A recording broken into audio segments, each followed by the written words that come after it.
So back in March 2018, I did an entire month of Kids Are Smarter Than This based on Disney sitcom episodes. That worked out well for me. Well, I think it's time we do it again, but this time focusing on Cartoon Network. And we'll start with a show that they had that I feel I should hate, but I actually love.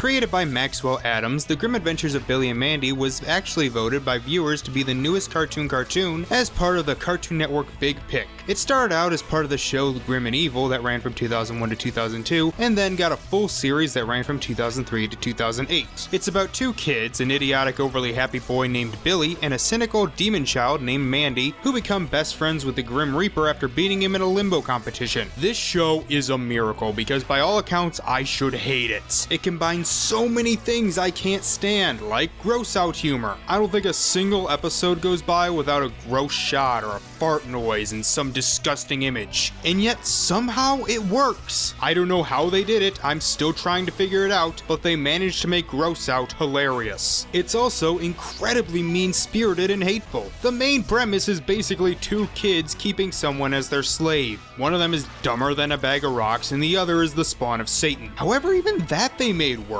And I think the reason is that they rarely go too far in either their stupidity or cruelness, and they manage to balance each other out. Billy is stupid, but he's rarely too stupid. Mandy is mean, but rarely too mean. But notice I say rarely.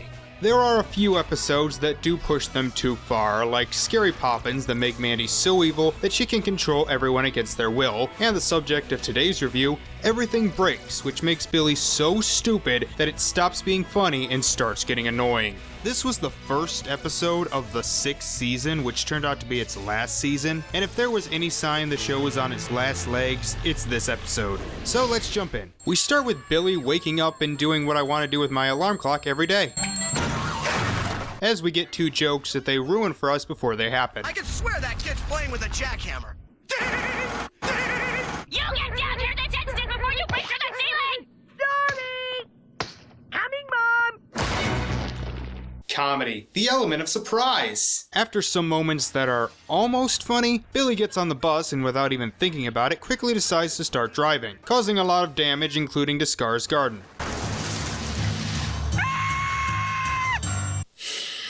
Why didn't I laugh at that? Scar torture is usually some of the best comedy in this show. I guess it's because it was pretty mundane. They could have gone a lot more over the top than that. Have him scream to the heavens, start crying, do something other than just looking on in confusement while giving a wimpy scream. That's true for a lot of jokes in this. They just don't really go that extra mile that the show usually does. Look at this. Principal Good Vibes doesn't even get hurt. Come on, like, let the bus explode and have him fly off or something. Yes, I know I'm a sick person, but when you're talking about Billy and Mandy, you have to be a sick person. We then get the joke about the young child creating something that could revolutionize the world as we know it, but no one cares. You know, that joke that's in every cartoon ever made. Billy then shows off his project to see how Ensville would fare against natural disasters. Scenic! A collision with a giant asteroid from outer space! Show it hitting someone, or at least turn up the volume on that scream. He sets it on fire and then floods the place, and I'll admit I got a chuckle out of Grim getting hit with water. Although that may just be desperation, I just needed a laugh. Billy always breaks things. This is getting stupid. You're right, it's almost like he's been flanderized for this one episode and the reasoning for doing so was dumb. Mandy says he needs a place where he can break things until he's sick of it, which, I mean, most of what he's been breaking so far hasn't been because he wants to, it's more been an accident due to his stupidity. They go to the plane of eternal suffering where we were introduced to Lord Pain. Welcome to Level 9. I thought you lived on the plane of eternal suffering. I thought Level 9 would sound more tourist-friendly. Good Vibes puts Billy in therapy where we get some jokes that just don't pan out. Broken cookie! Broken toy! Broken meat! We get a look at Billy's past to learn that he may like breaking things to get attention, and this line is funny. So what should we do with him, Doctor? You must inflict pain, quick and severe pain. But Lord Pain saves him and takes him to level 9 to break things. It's about time you paid a visit to Lord Payne, Billy. I'll say the show's almost over.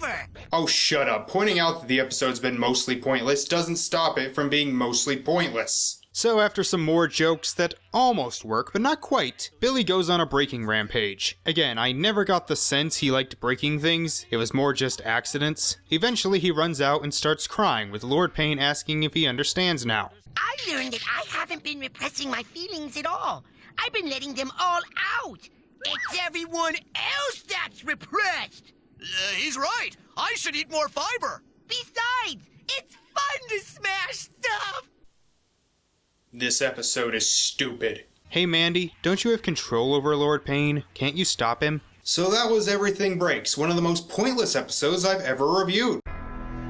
Remember what I said about Vicious Tiberius and how it didn't have much of a plot but managed to be great solely on the comedy? This is an episode without much of a plot that doesn't have the comedy to back it up. The jokes feel tired or slow or lame, Billy is too stupid to live, the plot doesn't exist, there's just no reason to watch it. You might as well just watch someone else break glass things for 11 minutes and you would get the same amount of enjoyment. That said, this still is one of my favorite Cartoon Network shows of all time, and the fact that it lasted for so long and kept up a consistent quality, despite everything working against it, I still think is a miracle. Well, 1 down, 3 to go. So what show are we covering next week? Oh, I am in so much trouble.